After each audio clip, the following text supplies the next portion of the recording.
मोक्षमार्गस्य नेतारं हेतारं कर्मभूभृतां ज्ञातारं विश्वतत्त्वानां वन्दे तद्गुणलब्धये।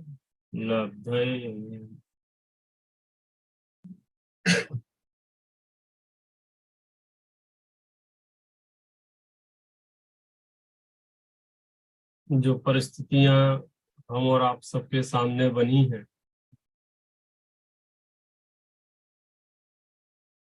उसका एक भाग तो आपने अभी सुन देख लिया है, और एक इसके लिए क्या है, मैं क्या शब्दों में उसको कैसे उसको कहूँ, क्या कहूँ। पिछले कुछ सालों से ऐसा योग बन गया था, क्योंकि बाकी सारे रिश्ते कहते ना, सब कुछ सुनिश्चित है, लगभग लगभग माता पिता, भाई बहन, ये सब एक राशन कार्ड वाले रिश्ते हैं। लेकिन एक मित्र मिलना, वो भी ऐसा मित्र मिलना जिसकी अगाध विद्वत्ता की छत्र छाया भी साथ में मिलना, मतलब उसके लिए अब शायद शब्द कम पड़ जाएंगे। हमने जो खोया है, समाज ने जो खोया है, उसकी क्या क्षतिपूर्ति होगी, क्या नहीं होगी। एक वो पार्ट है कि उनके साथ क्या हुआ। तो ये तो मैं पूरे विश्वास के साथ कह सकता हूँ कि वर्तमान कलिकाल में जो बेस्ट से बेस्ट हो सकता था वो उनके साथ हुआ है। जन्म से ही उन्हें जिन शासन की छत्र छाया मिली, पाठशालाएं मिली, स्मारक का सानिध्य मिला, श्रुत का अभ्यास मिला। मैं जब स्मारक में पढ़ता था उसी समय वो कैसेटें भर भर के थैले में ले जाते थे। ये जो ऑडियो कैसेट चलती थी, वो रील वाली, केवल जी साहब की, नेमीचंद जी पाटनी साहब की, क्योंकि उन्होंने स्मारक में रह के शास्त्री नहीं किया, लेकिन फिर भी शास्त्री के कोर्स में जो कुछ भी है लगभग लगभग, और वहां लगने वाली शिविरों में जो कुछ भी चलता है, वह सब उन्होंने स्वयं के पुरुषार्थ से अर्जित कर लिया। लाडलू से उन्होंने अभ्यास करके उसको क्रम को आगे बढ़ाया। जैन पथविद्या विज्ञान जैसे 50 साल से चलने वाली पत्रिका को संभाल लेना, बड़े दादा के जाने के बाद पूरा भार उनके ऊपर आ जाना। मतलब एक विद्वान क्या क्या करे, कभी कभी ऐसा लगता है उन्होंने क्या नहीं किया। लेखन के क्षेत्र में, संपादक के क्षेत्र में, प्रवचन के क्षेत्र में कहाँ कहाँ प्रवचन नहीं किए, 7 समंदर पार भी प्रवचन किए, और यहाँ के भारत के गांव गांव गली गली में भी प्रवचन किए, जहाँ साधन संसाधन है सब जगह। और पिछले कुछ सालों से, लगभग लगभग 5 साल से, जब हम अमेरिका में थे, दादा के सानिध्य में ही पहली मीटिंग हुई थी इस बात के लिए कि हम कुछ करना चाहते हैं। और दादा का जैसा बाई डिफॉल्ट नेचर है, यदि आप तत्व प्रचार के क्षेत्र में कुछ भी करना चाहते हो तो वो आंख में पट्टी बांध के आशीर्वाद दे देते हैं कि करने वाला कौन है, इससे उन्हें कोई फर्क नहीं पड़ता। और जब हमें दादा का आशीर्वाद मिल गया तो फिर तो कहने ही क्या, और जो कुछ भी हुआ वो आपके सामने है। एक एपिसोड तो जैसे तैसे हमने ट्रायल वर्जन किया था। हमने पत्रिका नहीं छपाई थी चैतन धाम के समय भी, हमने विद्वानों को आमंत्रण नहीं किए थे। मतलब ऐसी परिस्थितियां ऐसी थी, हमें पता ही नहीं था हम कर क्या रहे हैं, बस कुछ हटके करना है, लेकिन अपने को कॉपी पेस्ट नहीं करना है, दूसरे जो कर रहे हैं उसकी नकल नहीं करनी है। कुछ तो यूनिक करो, ज्यादा करो, विशाल करो, विराट करो। ये शब्द कानों में गूंजते हैं और उनकी भावना के अनुरूप कार्य भी हुए। पिछले 3 महीने से हम लगभग लगभग 1-2 दिन छोड़ के रोज फोन पे बैठ रहे थे रत्न करंड श्रावकाचार्य की प्रूफ रीडिंग के लिए। 5-6 तारीख जनवरी की आवाज उनकी थोड़ी सी धीमी हो गई, तो ठीक है, होगा सर्दी जुकाम होगा, यूं करके हमने टाल दिया।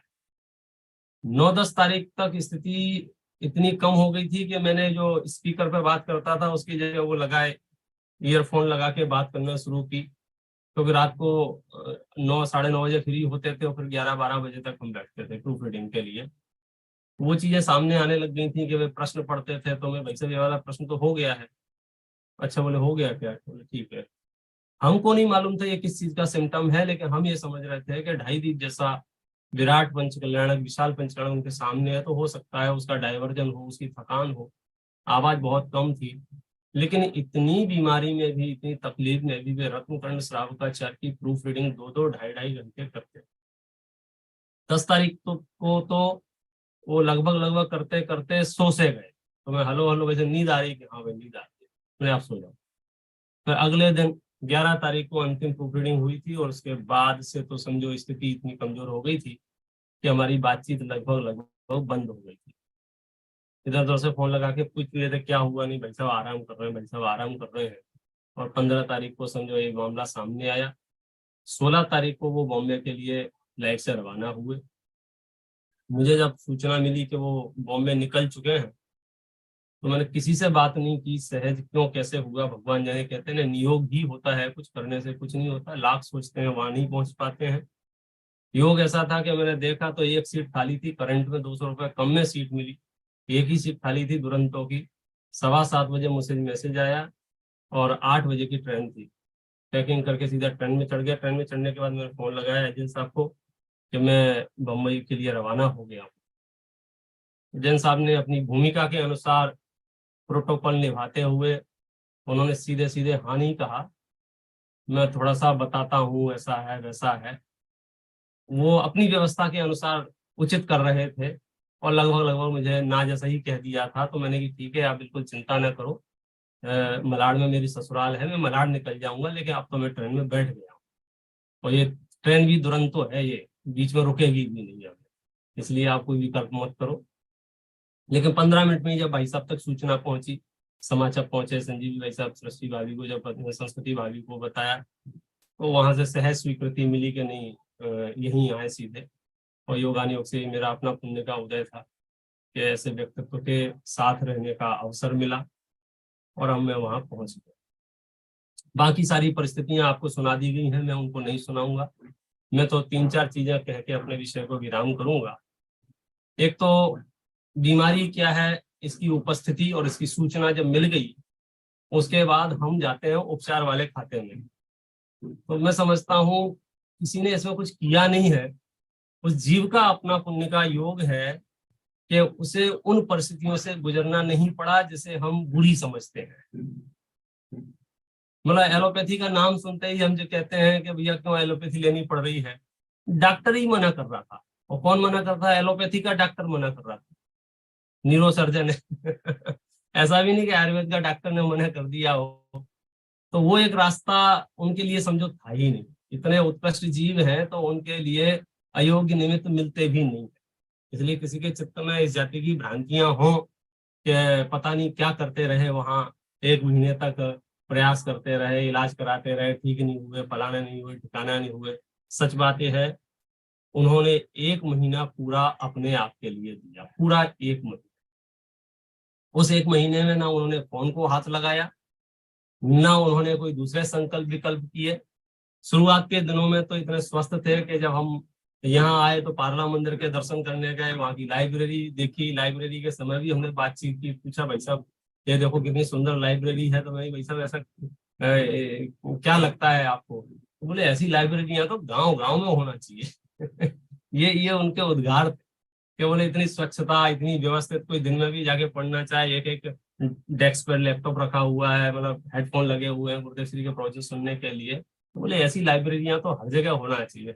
मैं कह रहा हूँ अंत अंत तक उनकी जो स्रोत धारा और स्रोत आकर्षण था वो आपके सामने था।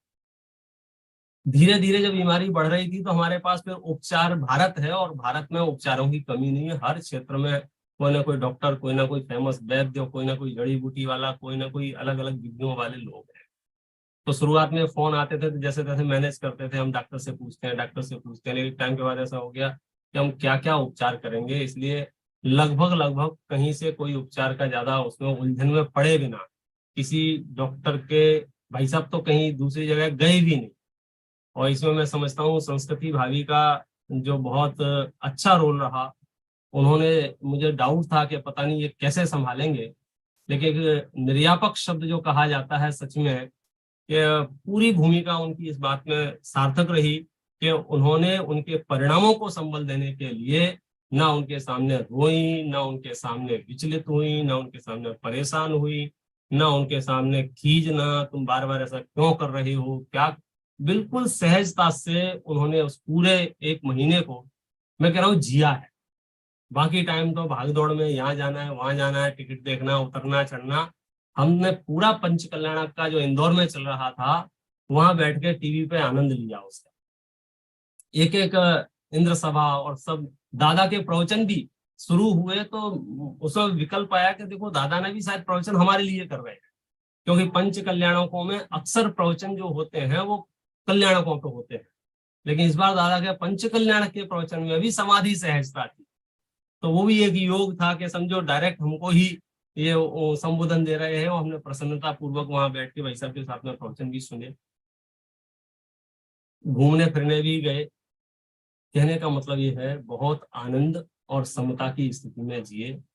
और कुछ बातें ऐसी हैं, बस हमने वो तामझाम नहीं किया कि लोग आ रहे हैं, उपदेश दे रहे हैं, सुना रहे हैं, फिर जा रहे हैं। लेकिन सच कहता हूँ, जो जो संलेखना समाधि में होता है वो सब किया हमने। मैंने व्यक्तिगत तौर पे बता रहा हूँ, क्योंकि उस समय परिस्थितियां ऐसी थी कि इनको बताया जाए कि नहीं बताया जाए। लेकिन मुझे ऐसा लग रहा था, चूंकि मैं साथ में था, कि कब क्या हो जाएगा पता नहीं है, हिंट तो दी ही जाए। तो उनको तरह तरह से उनको कहा, रोग के काल तक की जितनी भी जो संस्थागत जिम्मेदारियां और दूसरे संकल्प विकल्प परिवारगत जिम्मेदारियां, संकल्प करा दिया था कि जब तक हम रोग से पूर्ण स्वस्थ नहीं होते हैं तब तक मैं हर तरह से निर्भर हूँ। मेरे में इतनी हिम्मत नहीं थी कि उनको यम दिला सकूं, मतलब लास्ट तक का बोलो उसको कर दूं के। लेकिन इतना जरूर संकल्प करा दिया था कि यदि हम रोग के काल से बाहर नहीं निकलेंगे तब तक हमारे पास कोई जिम्मेदारियां नहीं है। भाई साहब आपके सर पे, शरीर पे सिर्फ कपड़ा है, बाकी गुणीवत जीवन जिए। और उन्होंने वो किया। आप जो भी उनसे मिलने आया, धर्म के अलावा कोई प्रश्न किया होगा, वो सिर्फ सुन के रह गए होंगे, उसका कोई उत्तर उनके नहीं। तो उन्होंने आहार आदि की दृष्टि से श्रावकोत्तम जीवन जिया, विचारधारा की दृष्टि से श्रावकोत्तम जीवन जिया। और जब जब भी हमने गाथा पढ़ी है, हमने जानबूझ के भी अगर गाथा अधूरी छोड़ दी है तो उन्होंने गाथा पूरी कर दी। जिनको भी प्रमाण चाहिए वो व्यक्तिगत आके मुझसे मिल सकते हैं, मैं उन्हें दिखा दूंगा कि देखो भाई साहब ये स्थिति, आप समझिए। लेकिन वचनों को प्रमाण मानते हुए आप मानिए कि उनके एक और पुण्य का उदय, कितनी बातें हैं जो कैसा लगता है ना, ये भी बताओ। एक और पुण्य का उदय ये कि इनके पूरे रोग में तीव्र वेदना नहीं, क्यों नहीं हुई भगवान जाने। नहीं तो मैंने बहुत लगभग लगभग समाधियों में योगानुयोग से पहुंचा हूं। अभी कुछ दिन पहले मैं धवल जी के साथ में था, उनको अपार वेदना थी, लेकिन समता भी साथ में थी। उसका भी वीडियो मैंने आपको भेजा था। यहाँ वेदना थी ही नहीं। पूरे एक महीने में 2 या 3 बार उनका सर समझो 15 से 20 सेकंड को दुखा, और उन्होंने थोड़ा सा ऐसा किया और फिर ना। अब ये कोई नियोग है? कहने का अर्थ ये है, उन्होंने अपना पूरा जीवन जन्म से लेकर के लास्ट तक जिए। जब मैं इतनी सारी चीजें हैं समराइज करते हुए इतना ही कहना चाहता हूँ। कुछ दिन पहले जब वीडियो कॉल पे भी उनसे जब बात हो रही थी, मैं बीच में चला गया था 1-2 हफ्ते पहले, तो उस समय भी मैंने ये बात दोहराई कि भाई सब सतपथ प्रश्न मंच का कार्यक्रम आगे बढ़ा रहे हैं। बोले बढ़ाओ। मतलब उनके चित्त में प्रभावना का, तत्व प्रचार का और जो रस था वो आप सबके सामने है। निष्पक्षता का रस उनके सामने है। जब हमने सतपथ प्रश्न मंच भी प्रारंभ किया तो बोले कुछ ऐसा करना जिससे पूरा जैन समाज जुड़ जाए। नाम भी ये सतपथ रखना और उसके पीछे सारे तैयारियां रखना, ताकि कोई एंट्री करने से पहले उसके दिमाग में ये शल्य नहीं आना चाहिए ये किस पंथ का है और किस ग्रुप का है, किस समूह का है। नहीं, बोले तीर्थंकरों की दिव्य देशना का मार्ग है, तो इस मार्ग में सब जुड़े और उन्होंने वो सार्थक प्रयास किए, हम सबने देखे। हम एक वाक्य मैं तो व्यक्तिगत तौर पर अनेक बार दोहराया और उन्होंने वो पूरा किया, मैं आधा ही बोलता था, ये सब है खुद जल के खेल, और उनके मुंह से जवाब आता था, इनसो ना ही हमारो।